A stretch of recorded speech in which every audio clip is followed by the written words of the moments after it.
Tantor Audio, a division of Recorded Books, presents The Italian Squad, the true story of the immigrant cops who fought the rise of the Mafia, by Paul Moses, narrated by Adam Barr. Part 1, 1904 to 1909. 1. Dies Martyr. The skies had darkened even before sunset as a driving rain shot through Palermo's waterfront district. But after a 2-hour pour, the pounding paused at 7:30 p.m., and he saw a chance to leave his hotel room and get dinner again at the trattoria on the other side of the Piazza Marina. He left his rusty, unloaded .38 caliber Smith & Wesson revolver in a yellow leather valise in his room, number 16 at the Hôtel de France, and he left a letter to his wife on the table. Dearest wife, I arrived in Palermo. I find everything confused. I do not like all of Italy at all. I'll explain to you when I come. God, what a misery. Before long, he was taking the edge off a tense day with a half-liter of wine and piatti of pasta and tomato sauce, grilled fish, and cheese. He sat with his back to the wall, by now a familiar stranger in the busy Caffè Oreto, after dining there throughout his 13 days in Sicily. People thought he was a tourist or perhaps a relatively prosperous businessman, dressed as he was in a black jacket and matching vest, with a gold chain linking the second buttonhole of the vest to a gold watch nestled in the pocket, and an elegant brown silk tie around his neck. He had the newspapers, Giornale di Sicilia and La Tribuna, which carried early results of the national elections. And then there was a visit from 2 men who stood by his table and spoke to him respectfully. It was past 8:30, and he'd had a long day, having caught the 6:30 a.m. train to Caltanissetta, a city in the interior where he'd spent several hours combing through paperwork in the local courthouse before returning to Palermo in the afternoon. During the day, he made his customary notes in the notebook he carried, including an entry that referred to a Vito Cascioferro, dreaded criminal. It had already been a busy day, but these 2 men were supposed to help, so he indicated he would see them outside. After finishing his repast, he paid the bill, picked up his umbrella, and stepped into the night in his long, dark gray coat and black derby. The wind was still blowing strong, rustling the trees in the Garibaldi garden at the heart of the piazza, and he walked in the shadowy gaslight alongside an iron fence that enclosed the park. 8:45 p.m. on Friday, March 12th, 1909. As he reached the southwest corner of the garden, 3 gunshots thundered in the night, and then a 4th.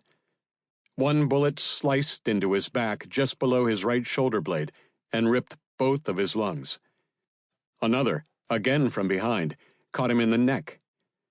A 3rd bullet exploded into his left temple as he turned his head toward the 2 assailants who'd ambushed him.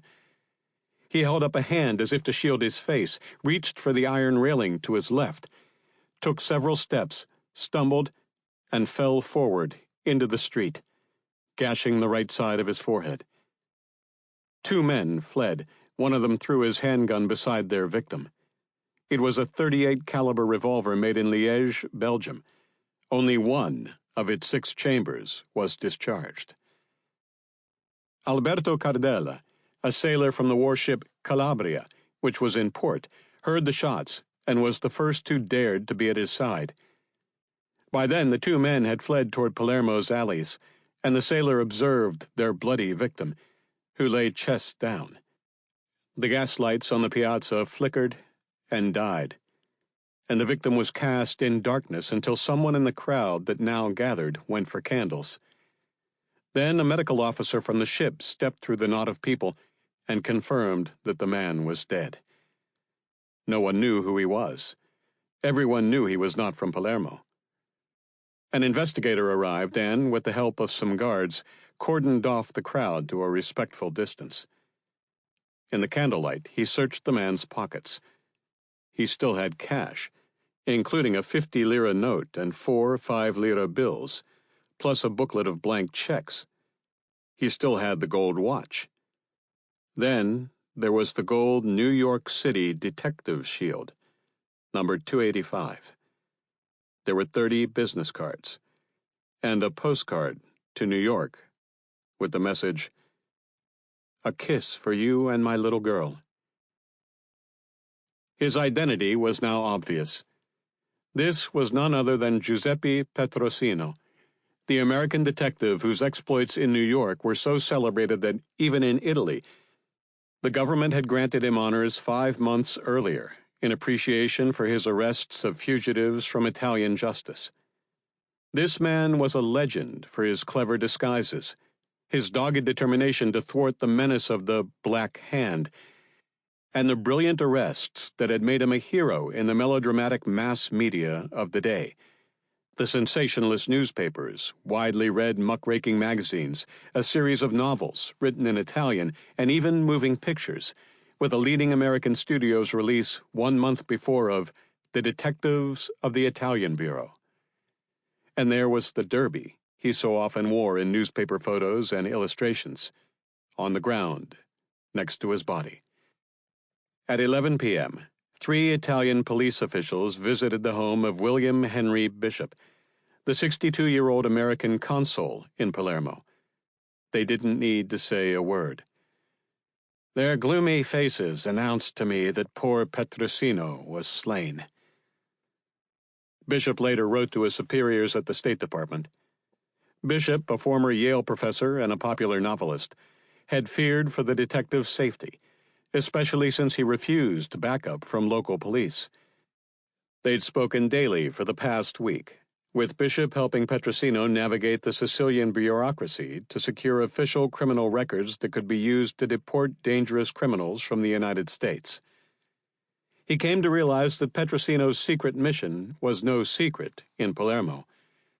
Now, the writer-turned-diplomat had walked into a story much bigger than any of those that ever passed through his typewriter.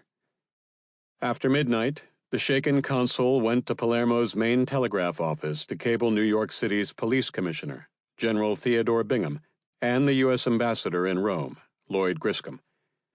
Then he sent a telegram to the New York Herald office in Paris, the latter as the best means of bringing this deplorable murder quickly before the civilized world.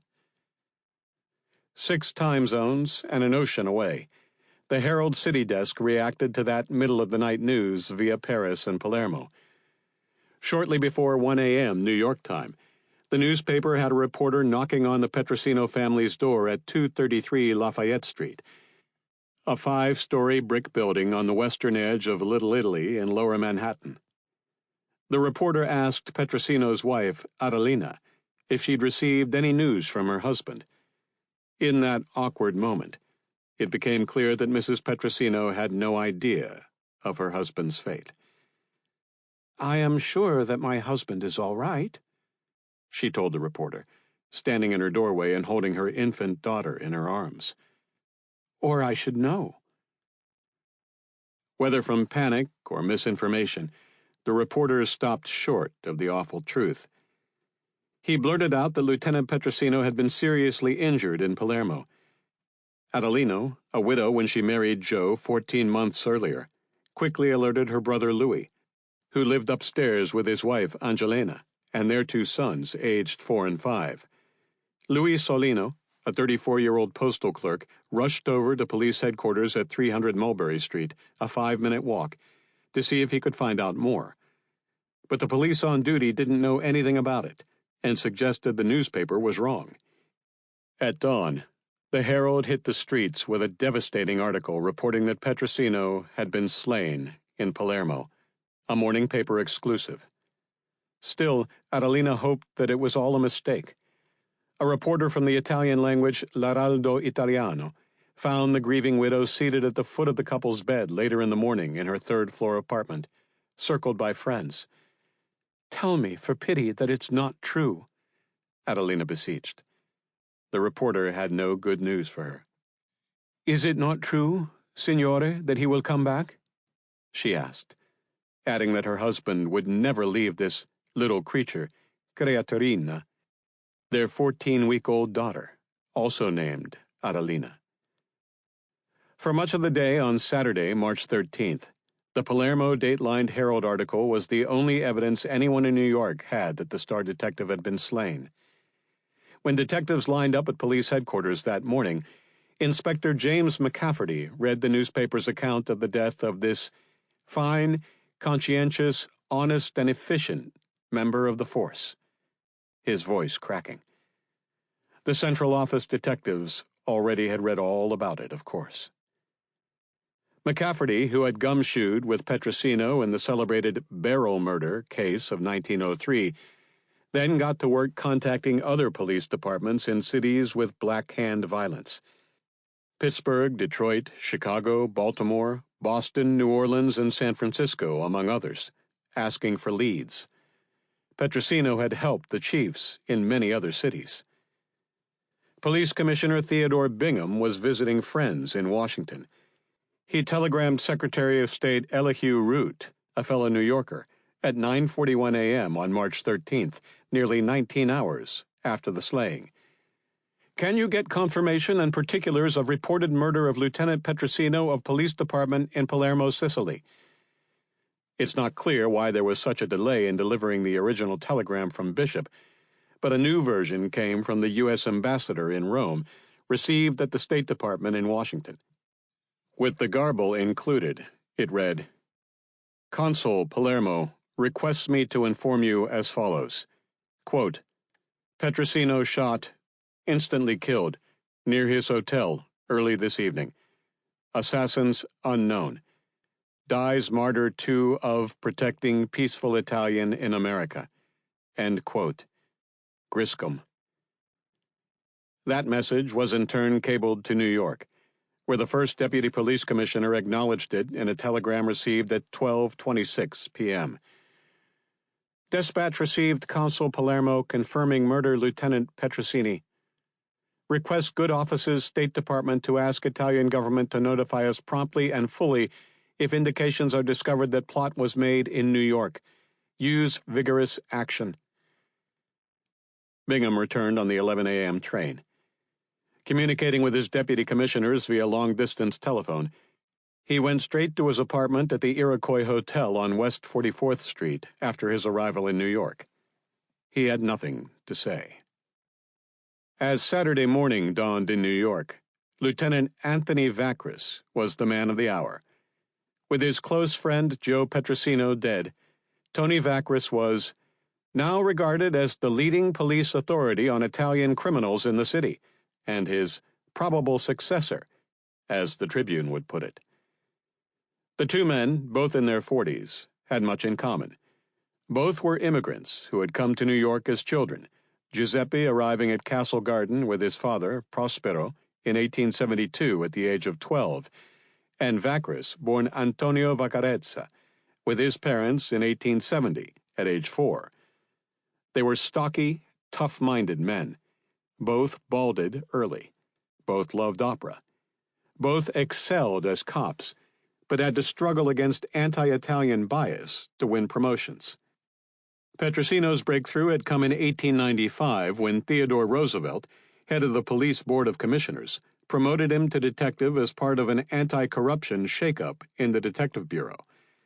Vachris had to win a court order in 1902 to gain a promotion to detective sergeant that he'd already been found qualified for.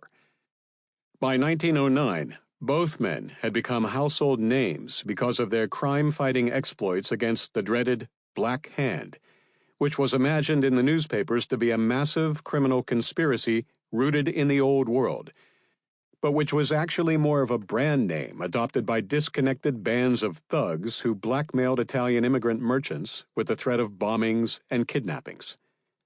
Petrosino was chief of the Italian squad of the Detective Bureau, a unit created in 1904, when it became painfully obvious that the NYPD had failed to police the city's rapidly expanding Italian population. Vachris led the Brooklyn branch of the Italian squad.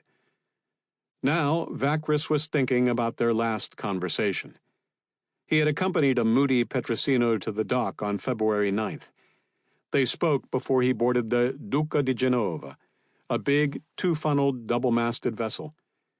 Petrosino, posing as Jewish businessman Simone Velletri, was heading for Genoa and then to Rome to start his journey. Vachris knew Petrosino's penchant for going it alone when he pursued dangerous investigations. He'd achieved so much that way, and urged him to consult with the local officials everywhere he went in Italy, especially in the south. "Joe, you may be safe and all right up in the north, but look out for yourself as you never did before in the south," Vachris later recalled telling him. Petrosino, who was born in Padula, in the southern Italian region of Campania, brushed off the concerns from his brother officer, whose parents were from Genoa, further north. Vachris himself was born in Paris, where his family stayed before migrating to New York. But as the Brooklyn Daily Eagle put it in one of the hundreds of stories it carried about him, he is Ligurian, from the crown of his picturesque bald head to the soles of his brogans. "I'm no fool, Tony, and I'll be ready for anything that happens down there," Petrosino responded. Vachris reminded Petrosino that it had been nearly 4 decades since he was last in Italy. "I begged him to remember that he did not have as many friends where he was going as he had here," he told reporters hours after learning of his friend's death. But he shrugged his shoulders and gave that queer little laugh of his. "So, what could I do?" Besides, he felt it was his duty, and knowing that he believed so, I said nothing more.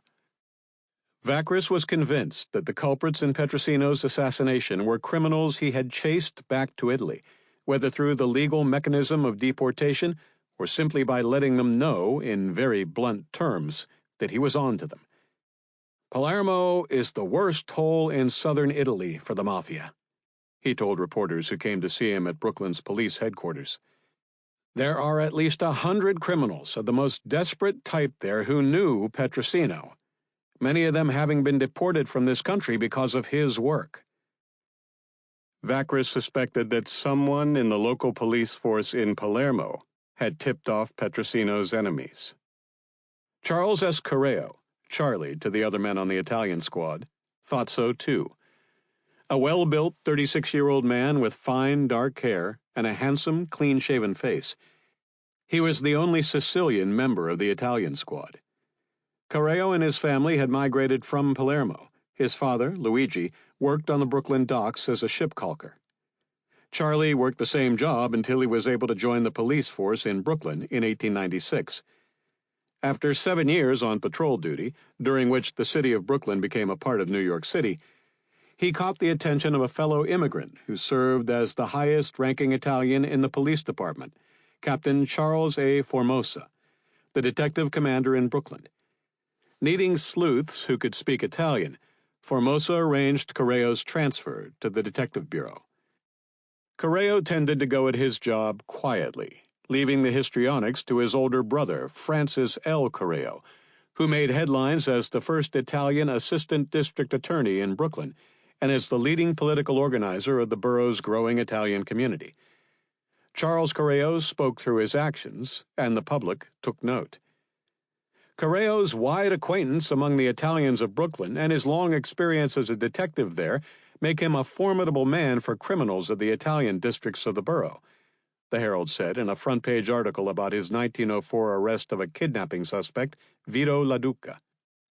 When Frank Corrao had an opinion, you read it in the newspaper. He certainly had one on Petrosino's death. "Corrao holds Italian government largely responsible for murder," the Brooklyn Standard Union headlined the following day. He had traveled to Italy the previous summer with Brooklyn District Attorney John F. Clark. Corrao's aim was to research loopholes that criminals exploited in the generally harsh Italian legal system. Clark was more interested in a 3-month Italian vacation.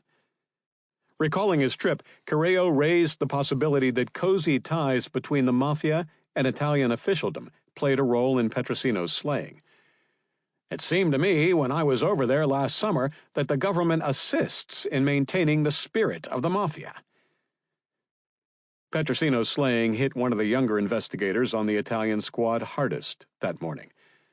Michael Fiaschetti had found a mentor in Petrosino and was awestruck by him. "Walking in on him was like taking a bow before a king," he later wrote, describing his first visit to the detective's office. Petrosino was a family friend who fascinated him with his stories about detective work. At 6 feet tall, the brash, dark-haired, blue-eyed 28-year-old Fiaschetti was a sort of apprentice to the stout 5'3" Petrosino. Fiaschetti called himself a Roman. He seemed like a gladiator, although he was not born in the Eternal City, but in Marolo, in the Lazio region of Italy, 43 miles southeast of Rome. He came to America with his father, Domenico, an accomplished musician and bandleader, when he was 11 years old, settling first near North Adams in western Massachusetts, then moving to New York when he was 16.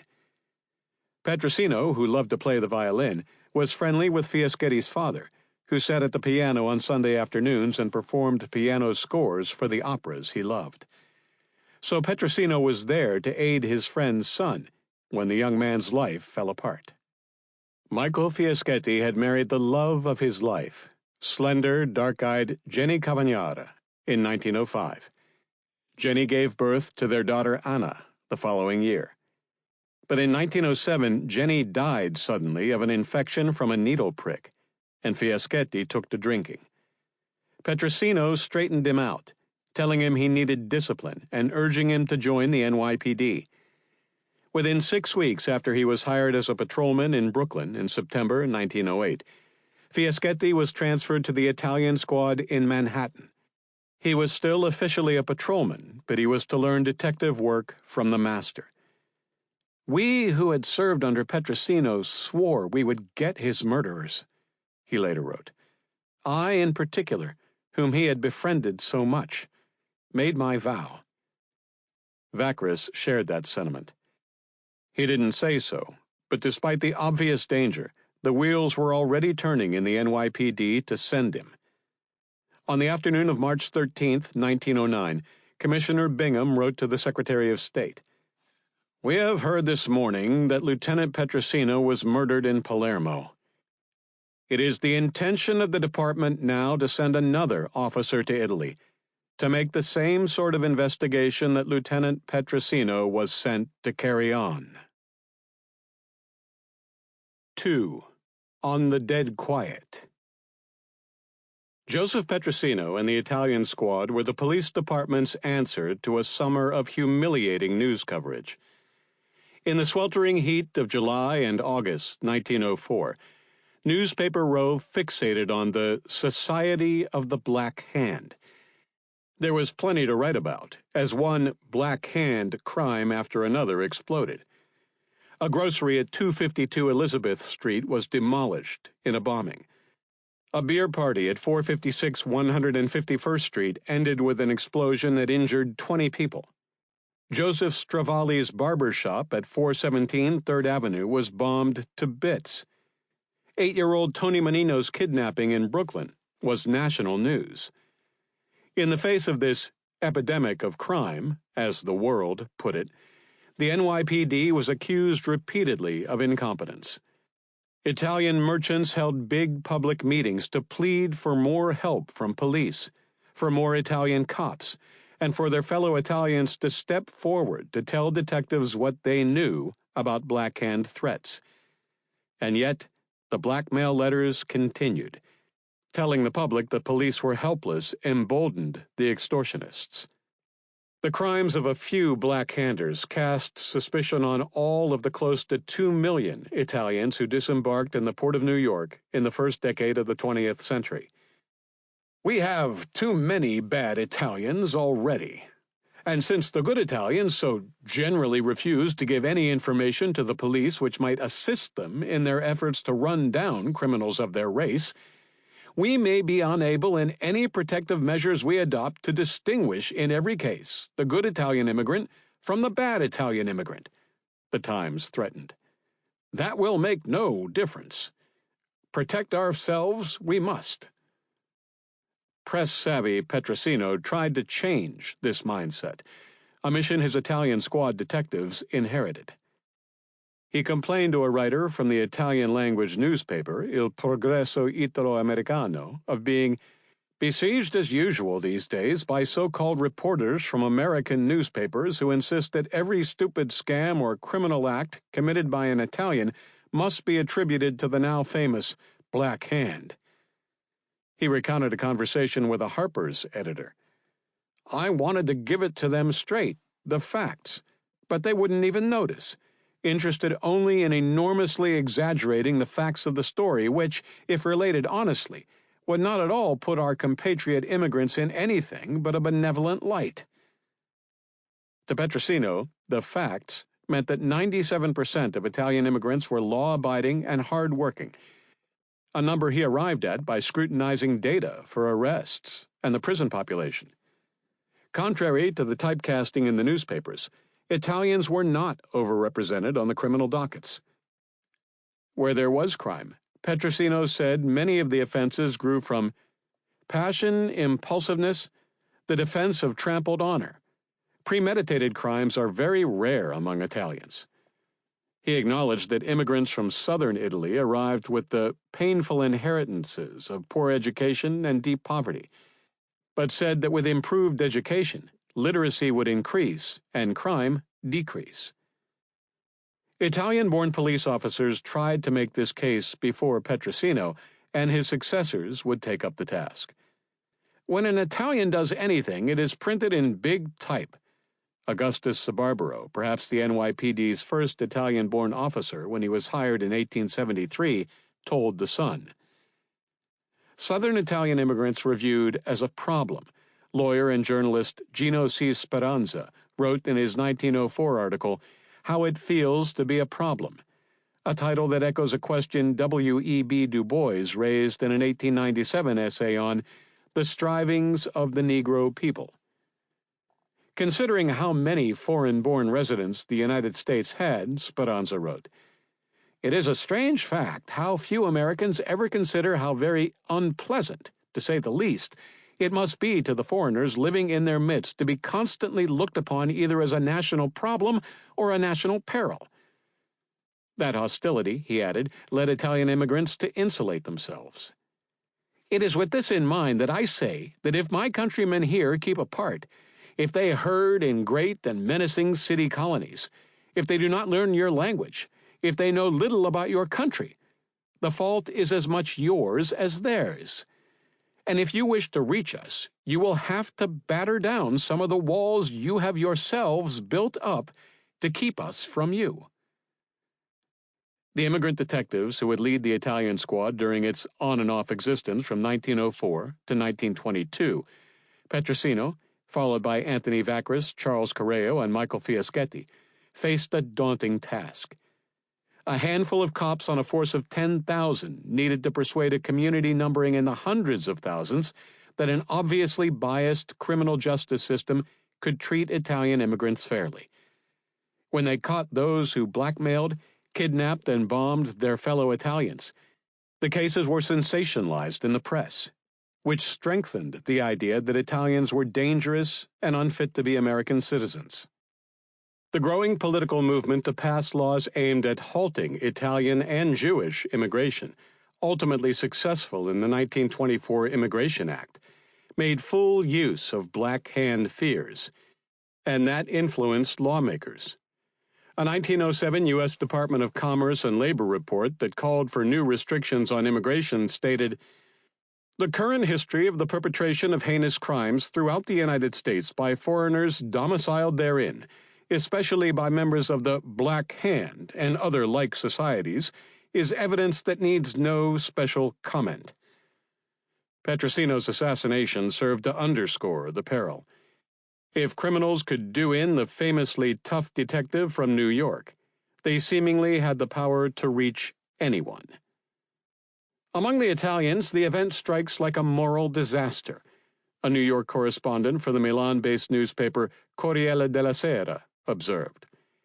Americans had finally learned to recognize the many peaceful Italians who want only to earn their bread honestly and perhaps save a little.